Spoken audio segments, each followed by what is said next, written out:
Hello viewers, ఎలా ఉన్నారు? Welcome to our channel. ఈరోజు మళ్ళీ ఇంకొక మూవీ రివ్యూతో మీ ముందుకు వచ్చేసాం. ప్రభాస్ హీరోగా నాగ్ అశ్విన్ డైరెక్షన్లో వచ్చిన కల్కి 2898 AD సినిమా రివ్యూ ఈ వీడియోలో తెలుసుకోబోతున్నాం. ఈ సినిమా స్టోరీ కాశీలో మొదలవుతుంది. కాశీ అంటే ఇప్పుడు మన కాశీ కాదు, ఫ్యూచర్లో ప్రపంచమంతా అసలు ఎటువంటి సోర్సెస్ లేకుండా ప్రపంచంలో ప్రజలందరూ చాలా బాధపడుతూ ఉంటారు. అదే కాశీపట్టణంలో కాంప్లెక్స్ అని కొత్త ప్రపంచాన్ని సృష్టించుకుని దానికి సుప్రీంగా ఉంటాడు యాస్కిన్. ఇక్కడే కాశీపట్టణంలో ఉండే భైరవ కాంప్లెక్స్కి వెళ్ళి హ్యాపీగా బ్రతకాలి అని అనుకుంటూ ఉంటాడు. కాంప్లెక్స్కి వెళ్ళడానికి భైరవ ఎన్నో ప్రయత్నాలు చేస్తాడు. అనుకోకుండా సుమతి అనే అమ్మాయిని కాపాడాలని భైరవకి ఒక బౌంటీ ఇస్తారు. అది సక్సెస్ఫుల్గా చేసినట్లయితే భైరవకి కాంప్లెక్స్లోకి ఎంట్రీ ఉంటుంది అని కండిషన్ పెడతారు. దానికోసం భైరవ సుమతిని రెస్క్యూ చేయడానికి వెళ్తాడు. ఇంతలోనే సుమతిని కాపాడడానికి అశ్వత్థామ వస్తాడు. సో భైరవకి అశ్వత్థామకి యుద్ధం జరుగుతుంది. మరి వీళ్ళిద్దరిలో ఎవరు విన్ అయ్యారు? అశ్వత్థామ సుమతిని సేవ్ చేశాడా? అసలు యాస్కిన్కి సుమతి ఎందుకు కావాలి? యాస్కిన్ మోటివ్ ఏంటి? అసలు భైరవ ఎవరు? ఇవన్నీ తెలుసుకోవాలంటే మన కల్కి 2898 AD సినిమా చూడాల్సిందే. యాక్టర్స్ పర్ఫార్మెన్సెస్ విషయానికి వస్తే నాగ్ అశ్విన్ రాసిన భైరవ క్యారెక్టర్ని మన హీరో ప్రభాస్ దించేశాడు. భైరవ క్యారెక్టర్లో ఉండే ఆ కెనింగ్నెస్ కానీ మాస్ యాక్షన్ కానీ ప్రభాస్ అల్టిమేట్గా చేశారు. ప్రభాస్కి అమితాబ్ బచ్చన్కి మధ్యలో వచ్చే యాక్షన్ సీన్స్ అయితే హైలైట్. ఇంకా అమితాబ్ బచ్చన్ అయితే మైథాలజీలో ఉండే క్యారెక్టర్ని తను చేస్తూ ఉన్నారు. యాక్చువల్లీ డైలాగ్స్ తక్కువ అయినా కూడా ఎమోషన్స్ బట్టి చాలా బాగా కన్వే చేశారు స్టోరీని. ఇక కమల్ హాసన్ విషయానికి వస్తే అసలు ఆయన గురించి ఏం చెప్పక్కర్లేదు. సుప్రీం యాస్కిన్ క్యారెక్టర్లో కమల్ హాసన్ తప్ప ఇంకెవరూ చెయ్యలేరు అన్నట్టుగా యాక్ట్ చేశారు. ఇక దీపికా పదుకొనే అయితే ఎమోషన్సే ఎక్కువ పడ్డాయి, కానీ మంచి క్యారెక్టర్ అని చెప్పుకోవచ్చు. ఎమోషనల్గా కన్వే చేస్తూ స్టోరీలో ఇన్వాల్వ్ అయ్యి ఆమె చేసిన యాక్టింగ్ చాలా బాగుంది. ఇంకా రాజేంద్ర ప్రసాద్ గారు, శోభన, ఇలా ఎంతోమంది క్యారెక్టర్స్ ఉన్నారు.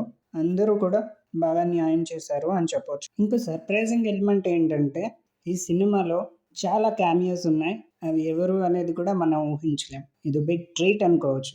సో పర్ఫార్మెన్సెస్ విషయంలో ది బెస్ట్. ఇక ప్లస్ పాయింట్స్, మేజర్గా ఈ స్టోరీ ప్లస్ పాయింట్ అని చెప్పొచ్చు. Prabhas, Amitabh Bachchan, Kamal Haasan, Deepika Padukone, almost all characters చేసిన వాళ్ళందరూ కూడా యాక్టింగ్ వైజ్లో ప్లస్ అయ్యారు. అండ్ స్పెషల్గా అయితే విజువల్స్, విఎఫ్ఎక్స్, ఇంకా యాక్షన్ ఎపిసోడ్స్ హైలైట్. ప్రభాస్కి అమితాబ్ బచ్చన్కి మధ్యలో ఉండే ఫైట్ సీక్వెన్సెస్ అయితే చాలా చాలా బాగున్నాయి. భైరవ క్యారెక్టర్లో ఉండే షేడ్స్ని ప్రభాస్ బాగా చూపించారు. ఈ సినిమాకి ఇంటర్వెల్ తర్వాత స్టోరీ చాలా ఎంగేజింగ్గా ఉంటుంది. ఫస్ట్ హాఫ్లో స్టోరీ కొంచెం స్లో పేస్లో వెళ్తుంది. ఇదే కొంచెం మైనస్ అని చెప్పొచ్చు.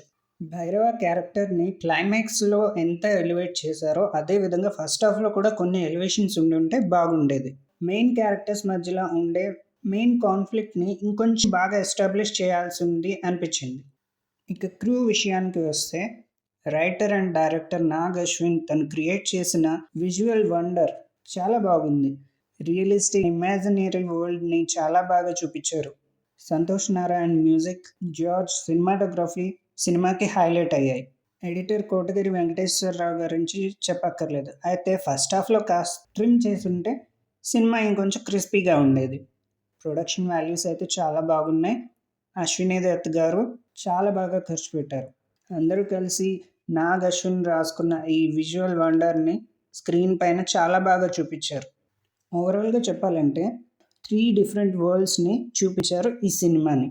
పురాణాలని మరియు భవిష్యత్తుని కలుపుతూ తెరకెక్కించిన హై వోల్టేజ్ అండ్ ఎమోషనల్ ఎంటర్టైనర్గా కల్కిని చెప్పుకోవచ్చు. యునీక్ స్టోరీ థీమ్తో, బిగ్గెస్ట్ స్టార్ కాస్ట్తో చాలా ఎంటర్టైన్ చేసింది. ఓన్లీ ప్రభాస్ ఫ్యాన్సే కాదు, ఈచ్ అండ్ ఎవ్రీ ఆడియన్స్ కూడా మంచిగా ఎంటర్టైన్ అవుతారు. గ్రాండ్ యాక్షన్ విజువల్స్తో Prabhas screen presence and Amitabh Bachchan action, Kamal Haasan different లుక్లో, స్టోరీలో ఉన్న యాక్షన్ అండ్ ఎమోషన్స్ కూడా బాగా ఎంటర్టైన్ చేస్తాయి. So definitely watch in theaters and experience the cinematic magic. So ఇది మా రివ్యూ ఆఫ్ కల్కి 2898 AD. మళ్ళీ ఇంకో కొత్త వీడియోతో కలుసుకుందాం. Bye bye.